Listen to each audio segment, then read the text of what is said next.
Alright guys, so overall this is a great product that has a little bit of downsides to purchasing the laptop. I wouldn't say that there are big issues with the laptop, it's just the fact that if you pay $1,248 like I did, that you should get a really good laptop since you could build like one of the most powerful gaming PCs. I mean, besides like a $2,000 game, you could build a really good gaming PC, and you just don't get that much power from this laptop. Even though that it is really thin, and it is really like sleek and nice looking and businessy and cool to have around, and it's cool to carry around. I just don't feel that it's worth it to have to pay for that instead of buying like a Samsung Series 5. Now, take this into consideration that I did buy the i7 version because I thought that I needed an i7 just because of the fact that it was an i7.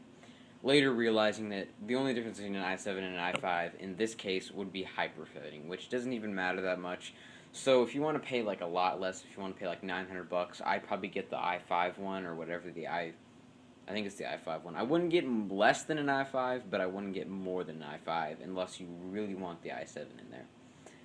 But overall, it is one of the best Asus. For power, it is probably the best Asus ZenBook because of the fact of the dedicated graphics card and the fact that you can upgrade the RAM and the SSD. But then again, most ZenBooks, but this one and UX32s, have the solid state drive, which I also was a little surprised that they didn't put a solid state drive in here because of the fact that that would have made it a lot easier or made it an option because I don't know. It's just weird that they wouldn't because some people don't even want to take apart the computer. So I just found it interesting why they didn't put it in there in the first place. But anyway, we'll keep moving on. My overview of this product is that it's a good product, but like I said again, it's not worth the money. Just go buy a Samsung Series 5, go buy an Asus ZenBook like the one UX31E, UX31A, even go buy UX21E. I just don't think of the fact that you don't really need a dedicated graphics card. Now, however, if you are looking for the most powerful, like Ultrabook, Brook, Ultrabook, and you specifically want an Asus ZenBook, then I would buy this one and upgrade the RAM because it'll make it pretty fast and it'll make it comparable to some desktops. But overall, it is a laptop, so it's not going to be ever reliable as laptop. Oh, one more thing: battery life.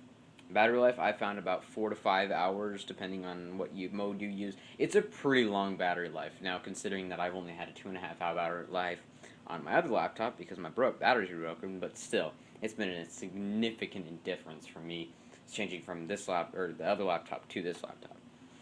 So, that is my overview of the Asus ZenBook C3 UX32V-DB71. Make sure to comment, rate, and subscribe to Studio Mojo's channel. I'll be going out with new videos weekly, and if you have any suggestions or questions, just post them down in the comments or personal message me. Alright, Studio Mojo come to you with a review of Asus ZenBook. Out.